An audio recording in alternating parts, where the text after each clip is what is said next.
नमस्कार, the wire में आपका स्वागत है। मैं हूँ आरफा खानम शेरवानी। वो घड़ी आ गई है जिसका हफ्तों से या मैं कहूँगी महीनों से इंतज़ार हो रहा था। अब से कुछ ही घंटे बाद जो कर्नाटका में जो आर और पार की लड़ाई है वो शुरू हो जाएगी और ये साफ हो जाएगा कि दक्षिण भारत का गेटवे जिसे कहा जाता है वहाँ कौन दाखिल होगा। क्या भाजपा को अपनी कुर्सी से उतरना पड़ेगा और कांग्रेस पार्टी को एक नया स्टेट मिलेगा, या फिर भाजपा वहीं काबिज रहेगी और दक्षिण भारत में यही उसके रथ के आगे बढ़ने के लिए राह पेवस्त करेगा। यहाँ पर बार बार ये बताया जा रहा है आपको, खासकर जो जो दरबारी सरकारी मीडिया है उसके जरिए, कि देखिए हिंदुत्व अपने उफान पर है और इसके जरिए तमाम तरह के जो भ्रष्टाचार के आरोप हैं, तमाम तरह के जो विकास नहीं हो पाया है उसको लेकर जो असंतुष्टि है आम जनमानस के अंदर, वो सब खत्म हो जाएगी। और साफ तौर पे कहा जा रहा है कि भाई नरेंद्र मोदी एक ऐसी फिगर हैं जो इस सब को एक तरह से परास्त कर देंगी, चाहे वो सिद्धरमैया की लोकप्रियता हो, चाहे वो कांग्रेस पार्टी का एक बहुत कामयाब भ्रष्टाचार विरोधी कैंपेन हो। लेकिन इस सब के बावजूद अगर नरेंद्र मोदी है तो सब कुछ है, ऑल इज वेल। तो ये तो हमें कुछ ही घंटों में पता चलेगा, या मैं कहूंगी 13 मई को पता चलेगा कि आखिर क्या होगा। लेकिन इस कार्यक्रम में जो आप देखेंगे अगले कुछ मिनटों में, वो पांच पांच ऐसे फैक्टर्स मैं आपको यहां बताऊंगी कि जिनकी वजह से ये तय होगा, जिनकी बुनियाद पर यह तय होगा कि विजय किसकी होगी। कर्नाटका में भाजपा बनी रहेगी या कांग्रेस पार्टी उसको सीट से उतार देगी। सबसे बड़ी वजह है, सबसे बड़ा फैक्टर है नरेंद्र मोदी फैक्टर। क्या नरेंद्र मोदी फैक्टर काम आएगा या नहीं? खासकर जिस तरह से ताबड़तोड़ रैलियां हुई नरेंद्र मोदी की, जिस भीषण तरीके से, जिस मैं कहूंगी बहुत ही बिटर, जिसे अंग्रेजी में कहते हैं बहुत कड़वा कैंपेन जो रन किया नरेंद्र मोदी ने, क्या वो काम आया या नहीं आया? बीजेपी सीधे तौर पर नरेंद्र मोदी के चेहरे पर जो उनकी फेस वैल्यू है, जो उनकी अपील है, उस पर चुनाव लड़ रही है। और दूसरी महत्वपूर्ण बात जिसको लेकर पॉजिटिव रिपोर्टिंग भी हो रही है कि इंफ्रास्ट्रक्चर बेहतर हुआ है। मैं रुचि शर्मा का आर्टिकल भी पढ़ रही थी, वो भी ये कह रहे थे कि इंफ्रास्ट्रक्चर बेटर हुआ है। तो अगर ऑब्जेक्टिव लोग जो कि न्यूट्रल लोग हैं वो इस बात को कह रहे हैं कि अच्छा इंफ्रास्ट्रक्चर बना है कुछ दिनों में पिछले, इसकी पड़ताल भी हम करेंगे कि वाकई इंफ्रास्ट्रक्चर बना है या ये भी सिर्फ एक पब्लिसिटी का तरीका है। क्योंकि आप जानते हैं कि पूरा का पूरा मीडिया जो है उस पर कब्जा है एक पॉलिटिकल पार्टी का, और दूसरी पॉलिटिकल पार्टी जो चुनाव में है उसको अंग्रेजी में कहते हैं लेवल प्लेइंग फील्ड, वो मुश्किल से ही मिल पाता है। दूसरी महत्वपूर्ण बात यह है कि जो कांग्रेस पार्टी का, तो बीजेपी का तो ये पॉलिटिकल कैंपेन हुआ कि इंफ्रास्ट्रक्चर और नरेंद्र मोदी की फेस वैल्यू। कांग्रेस पार्टी क्या कर रही है? कांग्रेस पार्टी ने बहुत ही कामयाब एक कैंपेन रन किया, अभी से नहीं मैं कहूंगी हफ्तों महीनों से। जनमानस के अंदर ये बात उन्होंने बिठा दी कि भ्रष्टाचारी सरकार है ये। 40% सरकार, जो राहुल गांधी भी कहते रहे, प्रियंका गांधी भी कहती रही, सिद्धरमैया कहते रहे, डीके शिव कुमार कहते रहे, और बाकी कांग्रेस पार्टी के छोटे बड़े नेता, तमाम लोगों ने आम जनमानस के मन में ये बात बिठा दी कि 40% कट लिया जा रहा है, 40% पैसा लिया जाता है किसी भी कॉन्ट्रैक्ट को पास करने के लिए, किसी भी स्कीम को आगे बढ़ाने के लिए सरकारी स्तर पर इतने पैसे लिए जा रहे हैं। तो कांग्रेस पार्टी सबसे बड़ा तो उसका जो पॉलिटिकल प्लैंक है नरेंद्र मोदी और भाजपा के खिलाफ, कर्नाटक में भाजपा की सरकार के खिलाफ, वो है भ्रष्टाचार। इसके अलावा कांग्रेस पार्टी जो बढ़ती हुई कीमतें हैं, प्राइस राइज है और बेरोजगारी है, इसके अलावा जो गरीब लोग हैं उनके बीच जो असंतुष्टि है, वो इसको सामने रखकर चुनाव लड़ रही है। तो ये सीधे तौर पे हम देखेंगे कि सामाजिक न्याय बनाम एक तरह से ये लड़ाई हो गई है हिंदुत्व की, क्योंकि हिंदुत्व का जैसे मैंने कहा कि बताया जा रहा है कि ऐसे उफान पर है कि इसके आगे कुछ भी नहीं रुक पा रहा है। तो सामाजिक न्याय बनाम हिंदुत्व की लड़ाई, इनमें ये देखना होगा कि दोनों में आम जनता का जो मन है वो किस तरफ जाता है। इसके अलावा हम आपको विस्तार से कुछ ही मिनटों में बताएंगे अलग अलग जो क्षेत्र हैं कर्नाटका में उनकी अलग अलग क्या जरूरतें हैं, ये भी हम आपको बताएंगे। इसके अलावा जेडीएस के बारे में कहा जा रहा है कि जेडीएस जिस तरीके से इस चुनाव में आगे बढ़ेगी, उसे कितनी सीटें, कितने वोट मिलेंगे, सीटों से भी ज्यादा कितने वोट मिलेंगे, इस पर निर्भर करेगा कि नुकसान किसका होगा, फायदा किसका होगा। क्या कांग्रेस पार्टी को नुकसान होगा जेडीएस के मजबूत हो जाने से, या जेडीएस के कमजोर हो जाने से भाजपा को नुकसान होगा? ये महत्वपूर्ण बात है पॉइंट नंबर 4। अगर इस पे देखें, पॉइंट नंबर 3 इसको देखें, फिर उसके बाद पॉइंट नंबर 4 पे बात आ गई कि कर्नाटका के लोग ये चाहते हैं, क्योंकि सरकारें इधर उधर होती रही हैं, कि 5 साल एक उन्हें स्थायी सरकार चाहिए, एक स्टेबल गवर्नमेंट चाहिए उनको, कि 5 साल तक रहे। क्योंकि 2004 से लेकर अब तक का इतिहास देखें तो 11 मुख्यमंत्री बदल चुके हैं। जी हाँ, तो वो ये चाहते हैं कि सीधे तौर पर कि हमें 5 साल की स्थायी सरकार चाहिए, ताकि विकास का कार्य ठीक से हो पाए। और आखिरी जो बात है, पॉइंट नंबर 5, वो है कि बीजेपी ने जो आरक्षण की पूरी परिभाषा थी उसको बदल के राज्य में अलग अलग जो सामाजिक जो वर्ग हैं, जो समूह हैं, उनको अपनी तरफ मोहने की कोशिश की। 4% सबसे पहले तो मुस्लिम समुदाय को जो आरक्षण मिला हुआ था उसको खत्म करके दूसरे समुदायों को देकर उन्होंने एक पूरा स्ट्रक्चर ही आरक्षण का बदलने की कोशिश की। तो ये 5 बिंदु ऐसे हैं जिन पर ये निर्भर करेगा कि क्या हिंदुत्व जीत रहा है, सामाजिक न्याय हार रहा है, क्या हिंदुत्व की राजनीति, मुस्लिम विरोधी राजनीति जीत रही है या हार रही है, या फिर सबको साथ लेने की जो राजनीति है वो जीतेगी या हारेगी। अगले कुछ मिनटों में मेरे सहयोगी अजॉय आशीर्वाद के साथ हम इस पर चर्चा करेंगे और आपको ये बताने की कोशिश करेंगे कि ये 5 बिंदु ऐसे होंगे, अब से कुछ ही मिनटों बाद ये पता चल जाएगा जे आर या पार की जो लड़ाई है, आखिर वो कौन जीत रहा है। अजॉय, सबसे पहला सवाल मेरा आपसे ये होगा कि जो पहला बिंदु हमारा यहाँ है, नरेंद्र मोदी की जो अपील है, उस पे मैं आपसे समझना चाहती हूँ कि नरेंद्र मोदी की जब अपील का हम जिक्र करते हैं तो नरेंद्र मोदी तो सभी चुनावों में कैंपेन कर रहे हैं। तो इससे ये कैसे पता चलता है कि हिमाचल में नरेंद्र मोदी की अपील नहीं चली, या दिल्ली में उनकी अपील नहीं चली, या पंजाब में उनकी अपील नहीं चली, या झारखंड में, छत्तीसगढ़ में उनकी अपील नहीं चली?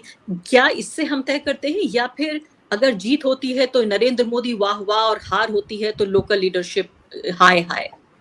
जी जी आरफा, नरेंद्र मोदी इस तरीके से जो आखिरी मिनट का कैंपेन करते हैं ये कोई नया नहीं है, मगर कर्नाटका के लिए एक तरीके का यूनिक फीचर इसलिए भी है क्योंकि हर बार की तरह इस बार बीजेपी के पास कोई दिखाने वाला चेहरा नहीं है, कोई इस तरीके का चीफ मिनिस्टेरियल फेस नहीं है जो कि एक बड़े कद का लीडर हो। इसीलिए बीजेपी मोदी के नाम पर चुनाव लड़ रही है, और साथ ही साथ इतनी ज्यादा जो भारी एंटी इनकम्बेंसी है जो हर सर्वे में दिख कर आ रहा है, और मेरे अपने चुनावी दौरे में भी जो दिख कर आया कि एंटी इनकम्बेंसी काफी ज्यादा है, तो जो जो बीजेपी का जो कोर वोटर है वो या तो बहुत ज्यादा बीजेपी को फिर से बम्बई सरकार को वापस लाने के लिए उतना उत्साहित नहीं है, या फिर उनमें से जो स्विंग वोटर्स है जो कि ऐसे तो 2024 में मानते हैं कि मोदी को फिर से वोट दे देंगे, लेकिन वो इस चुनाव में कांग्रेस को कांग्रेस के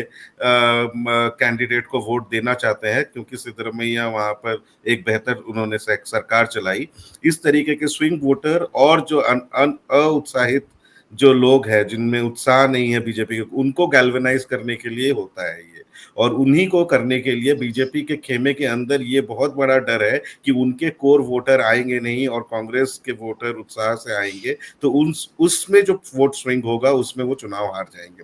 तो मोदी का जो बार बार ये आना, रोड शो करना अर्बन एरियाज में, कांग्रेस को अलगाववादी कहना या फिर बजरंग दल को इशू बनाना, इस तरीके से अपने जो कोर वोटर्स है जो कि बीजेपी को वोट देते आए हैं उनमें उत्साह जगाना है, उनको गैल्वेनाइज करना है, और ये एक तरीके से बीजेपी का जो डर है वो झलकाता है कि मोदी बार बार आ रहे हैं, और सिद्धरमैया और डीके शिव कुमार के जो यूनाइटेड लीडरशिप दिख रही है अब, उसके खिलाफ एक तरीके से अपना मोर्चा खोला हुआ है और बम्बई जी को एक तरीके से पीछे रखा हुआ है। बहुत आपने जबरदस्त बात कही है कि जब नरेंद्र मोदी की रैलियां बढ़ जाएं तो समझ लीजिए कि भाजपा एक कमजोर फुटिंग पे, एक बैक फुटिंग पे खेल रही है और चाहती है कि कुछ बोनस के तौर पर। नरेंद्र मोदी लोकप्रिय है, इसमें तो अजॉय किसी को कोई शक नहीं है, और कुछ वोट्स वो इधर से उधर कर सकते हैं आखिरी वक्त में भी, इसमें भी किसी को शक नहीं है कि वो एक लोकप्रिय चेहरा बने हुए हैं भारत में पिछले 1 दशक में। लेकिन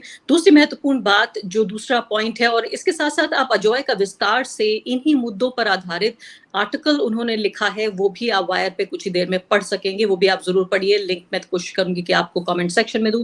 दूसरी बड़ी बात अजॉय की, जो भ्रष्टाचार को लेकर एक बहुत ही कामयाब जो कैंपेन चलाया, मीडिया पर पूरा कब्जा होने के बावजूद भाजपा के, अगर हम आज ये बात कर रहे हैं कि 40% सरकारा वाली जो कैंपेन था वो कामयाब हुआ है, उसके बरक्स कोशिशें कर रही है बीजेपी की इस भ्रष्टाचार का जो दाग लग रहा है उसको जो हिंदुत्व का जो वॉशिंग पाउडर है उसमें धोया जा सके। जी, भ्रष्टाचार एक बड़ा इशू है, मगर मेरा जो चुनावी दौरा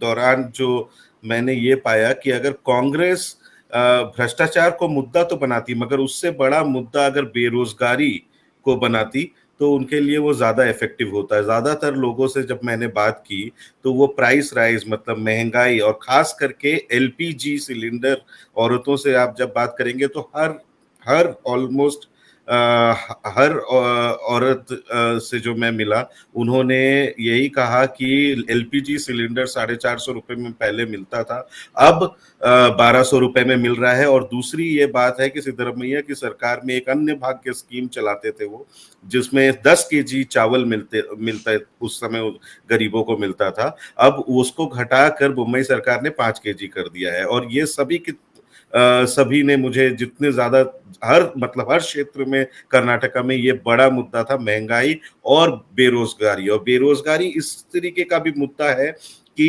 एग्रीकल्चर पे ज्यादा लोग डिपेंडेंट है, तो बहुत सारे जो बैंगलोर से बाहर अब जाएंगे तो वहां पर सभी जो युवा जो लोग हैं वो चाहते हैं कि उनको यहीं पर नौकरी मिले और इंडस्ट्रियल प्रोजेक्ट्स आए, अलग अलग फैक्ट्रीज लगे, ताकि यहाँ पर एक कमर्शियल डेवलपमेंट हो पाए और उनको वहां पर नौकरी मिल जाए। ज्यादातर जो शहरों के लोग हैं कर्नाटका के, वो उनको या तो बैंगलोर या फिर चेन्नई जाना पड़ता है नौकरी की तलाश में, जिसके खिलाफ उन्होंने काफी ज्यादा एक तरीके का अपनी व्यथा जताई। क्योंकि जी, कर्नाटका में ये समझना होगा कि वो बाकी जो उत्तर भारतीय स्टेट्स है उनसे उनसे प्रॉस्पेरिटी लेवल ज्यादा है, तो एक तरीके बिल्कुल। से एस्पिरेशनल वोटर्स जो है एजुकेटेड यूथ में वो काफी ज्यादा है। और अनएम्प्लॉयमेंट मेरे हिसाब से ज्यादा बड़ा मुद्दा है करप्शन से, जी हाँ, वहां पर लेकिन करप्शन तो है ही। आपके जैसे जो राजनीतिक टिप्पणीकार हैं और पत्रकार हैं उनकी बात कांग्रेस पार्टी सुने तब की तो बात है कि वो सुन ले कि कम से कम अगर उनकी कोई आलोचना भी हो रही है तो उसको भी गंभीर तरीके से लिया जाए। तीसरी महत्वपूर्ण बात अब जेडीएस को लेकर है। जेडीएस को कितना नापेंगे आप? कौन सा तरीका, कौन सा जो तराजू है उस पर जेडीएस को नापा जाए? जेडीएस का सवाल आरफा बहुत ही, हर हर इलेक्शन में, कर्नाटका के इलेक्शन में जेडीएस एक अहम भूमिका निभाती है। पिछले कुछ चुनाव में आप देखें, खास करके 2000 के बाद के जितने भी चुनाव हैं, हर बार जेडीएस, ऐसा लगता है मीडिया में ये नैरेटिव बनता है कि ये कांग्रेस बनाम बीजेपी की लड़ाई है, लेकिन हर बार जेडीएस के वोट शेयर 20% से कम, 18 से 20% रहे, उससे कम कभी भी नहीं हुए।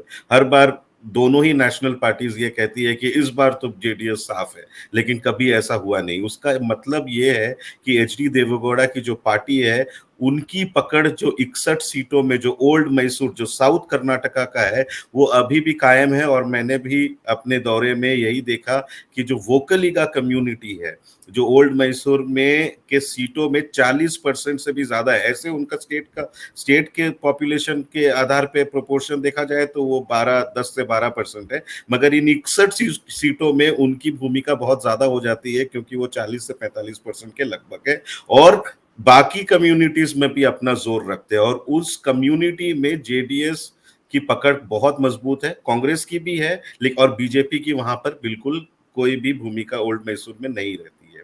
तो जहां पर सारी मीडिया में लिंगायत वोट की बात हो रही है कि लिंगायत कहाँ वोट करेंगे, मेरे हिसाब से सबसे ज्यादा जो चुनावी जो रिजल्ट्स आएंगे उसमें वोकली का कम्युनिटी किनको जिताना चाह रही है, उससे बात ज्यादा साफ होगी। अगर वो जेडीएस को जिताना चाह रही है, मतलब वहां पे सीधे सीधे तौर पे कांग्रेस को लॉस है।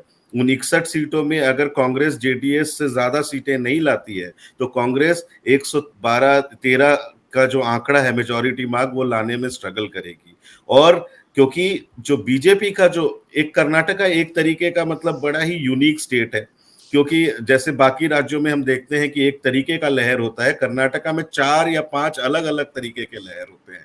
वो इसलिए है क्योंकि कर्नाटक में स्टेट फॉर्मेशन जिस तरीके से हुआ, एक बॉम्बे प्रेसिडेंसी का कुछ पार्ट जिसको मुंबई कर्नाटका कहते हैं, वो निजाम के अंडर जो पार्ट थे जिनको हैदराबाद कर्नाटका कहते हैं, और ओल्ड मैसूर का जो प्रिंसली स्टेट था वो सदर्न कर्नाटका में, और कोस्टल कर्नाटका जो मद्रास प्रेसिडेंसी के अंडर आता था, ये सारे जुड़कर कर्नाटका बने हैं। और इनका एनवायरनमेंट, इनकी कम्युनिटीज सब अलग अलग तरीके से सोचती है।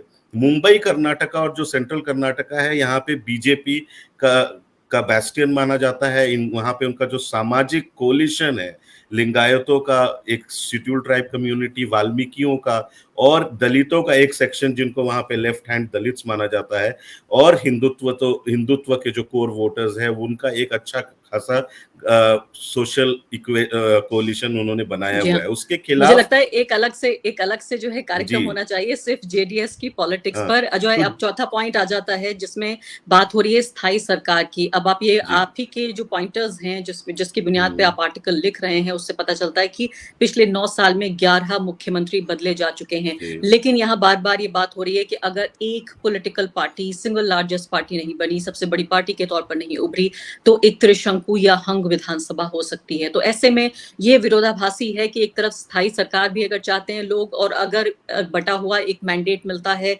जनाधार मिलता है, तो ये तो अपने आप में बड़ी हैरानी की बात हो जाएगी। जी बिल्कुल।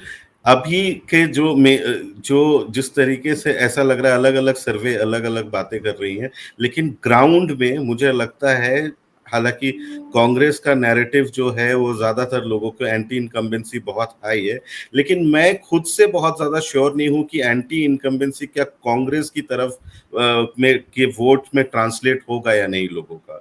क्योंकि ज्यादातर जैसे मैंने कर्नाटका में देखा कि सबके अपने अपने गढ़ है, और वहां पर बीजेपी भी उत्तर कर्नाटका और सेंट्रल कर्नाटका और कोस्टल कर्नाटक में बहुत मजबूती के साथ लड़ रही है। उसी तरीके से ओल्ड मैसूर में भी जेडीएस बनाम कांग्रेस का जहां है, तो दोनों पार्टियां बहुत मजबूती के साथ लड़ रही हैं। ज्यादा वोट शेयर के डिफरेंसेस भी बहुत ज्यादा नहीं होते हैं सारी पार्टीज में। तो अगर त्रिशंकु सरकार फिर से हो जाए, आउटकम अगर हो जाए, तो मैं सरप्राइज नहीं होऊंगा। लेकिन नैरेटिव लेवल पे, और जो कर्नाटका की जो हिस्ट्री है कि हर बार सरकार बदल देते हैं वहां के लोग, या फिर कम से कम सिंगल लार्जेस्ट पार्टी जो है वो दूसरी ऑपोजिशन पार्टी को देते हैं, उस लिहाज से कांग्रेस का जिस तरीके से उन्होंने एक बहुत ही एफिशिएंट कैंपेन किया, बहुत ही उस लिहाज से बहुत ज्यादा आगे है। लेकिन जी हाँ। क्योंकि चुनाव एक तरीके से सोशल कोलिशन का जो मुद्दा है, बीजेपी मुझे लगता है अपने लिंगायत वोट का जो मेजॉरिटी सेक्शन है वो रिटेन कर रही है उत्तर कर्नाटका में। और साथ ही कांग्रेस का जो आइंदा वोट है, वो ओबीसी वोट है और माइनॉरिटीज का और दलितों का वोट है, वो भी हैदराबाद कर्नाटका या सेंट्रल कर्नाटका में काफी जोर से उन्होंने पकड़ा हुआ है। तो कांटे की टक्कर है मेरे हिसाब जी से। हाँ, कांटे की कांग्रेस टक्कर है। कांटे जी हाँ, और कांग्रेस थोड़ा मार्जिनली अहेड लग रही है अभी। आगे है। तो यानी सीधे तौर पे, यानी कि मैंने जो कहा आर या पार की लड़ाई तो है, लेकिन ऐसा नहीं है कि कुछ भी साफ तस्वीर नजर आ रही है। आखिरी पॉइंट अजय, ये बताइए कि अब जो बात हो रही है कि जो आरक्षण को लेकर जो छेड़छाड़ की है, आरक्षण की पूरी परिभाषा ही बदलने की कोशिश की है, 4% मुस्लिम आरक्षण को हटाया और उस 4% को अलग अलग दूसरे समुदायों में बांट दिया, ये आपको लगता है किस हद तक काम करेगा? ये बीजेपी ने कोशिश की है, सीधा सीधा लोगों को समझ में आया है कि जब चुनाव से पहले ये जिस तरीके से उन्हें जो सामाजिक ताना माना, जो रिजर्वेशन के, कर्नाटका को आप समझ लीजिए 97% ऑफ पॉपुलेशन वो कोटा सिस्टम्स में आता है। वहां पर जिस तरीके से उत्तर भारत में हम देखते हैं कि एक अपर कास्ट का सेक्शन बहुत बड़ा होता है, वैसा वहां नहीं है। ज्यादातर लोग ओबीसी और दलित्स में आते हैं, और कई सारे सर्वेज मुसलमानों को बैकवर्ड क्लास के रूप में उन्होंने देखा है। उसके बावजूद भी ये जो मुंबई सरकार ने जो ये रिजर्वेशन का सिस्टम मुसलमानों को हटाकर, और उन्होंने ईश्वरप्पा और यटनाल जैसे जो बसनगौड़ा यटनाल बीजेपी की लीडर्स हैं, वो तो खुलेआम खुले मंच में कहते हैं कि हमें मुसलमानों का वोट नहीं चाहिए। तो वो जो जो उत्तर भारत में जिस तरीके से वो हिंदू कंसोलिडेट करना चाहते हैं, उनकी जो इलेक्शन स्ट्रैटेजी है, उसी चीज को कर्नाटका में इंप्लीमेंट करने की कोशिश की, और सीधा सीधा चुनाव को ध्यान में रखकर किया गया। और ये क्योंकि हम जानते हैं कि सुप्रीम कोर्ट में ये केस चल रहा है 50%, ये 50 से, और सुप्रीम कोर्ट के पास कोई भी ऐसा प्रेसिडेंट नहीं है कि ये जो मुंबई सरकार जिस तरीके से मुस्लिम कोटा स्क्रैप करके बाकी रिजर्वेशन लाने की कोशिश की, दूसरे लोगों को, दूसरे कम्युनिटीज को के रिजर्वेशन को बढ़ाने की कोशिश की गई, उसमें मुझे नहीं लगता है ज्यादा सफल होंगे वो लोग। कि सुप्रीम कोर्ट को देखना चाहिए कि ये जी, एकदम गलत प्रेसिडेंट सेट हो रहा है। लेकिन ये बिल्कुल। पूरा चुनावी चुनावों को ध्यान में रखकर ये किया गया है। और उस तरीके से जैसे नायक कम्युनिटी जो है उनका 4% से बढ़ा के 7% कर दिया गया। लिंगायत जो ऑलरेडी डोमिनेंट क्लासेस हैं उनका भी 2% बढ़ा दिया गया। वोकलिगास जो ऑलरेडी डोमिनेंट है जिनका रिजर्वेशन था उनका भी रिजर्वेशन 2% बढ़ा दिया गया। लेकिन मुसलमान जो ज्यादातर नॉन अर्बन सेंटर्स में बैकवर्ड क्लासेस में आएंगे उनका रिजर्वेशन अपर कास्ट के साथ ईडब्ल्यूएस में डाल दिया। तो ये सीधा सीधा अन्याय है। अन्याय आपको दिख रहा है, लेकिन जनता इसको न्याय देखती है। अन्याय बहुत ही कुछ ही घंटों में पता चल जाएगा। तो इस आर या पार की लड़ाई अजय और मैं फिर हाजिर होंगे आपके सामने कुछ ही घंटों बाद ये इस बात का आकलन लेकर कि आखिर किस तरीके से चुनाव प्रक्रिया अंजाम में आएगी। बहुत बहुत शुक्रिया अजय आपका। द वायर के और वीडियोस देखने के लिए सब्सक्राइब करें और बेल आइकन पर क्लिक करें। स्वतंत्र पत्रकारिता की आर्थिक मदद करने के लिए डिस्क्रिप्शन में दिए गए लिंक पर जाएं और अपनी राशि चुनें।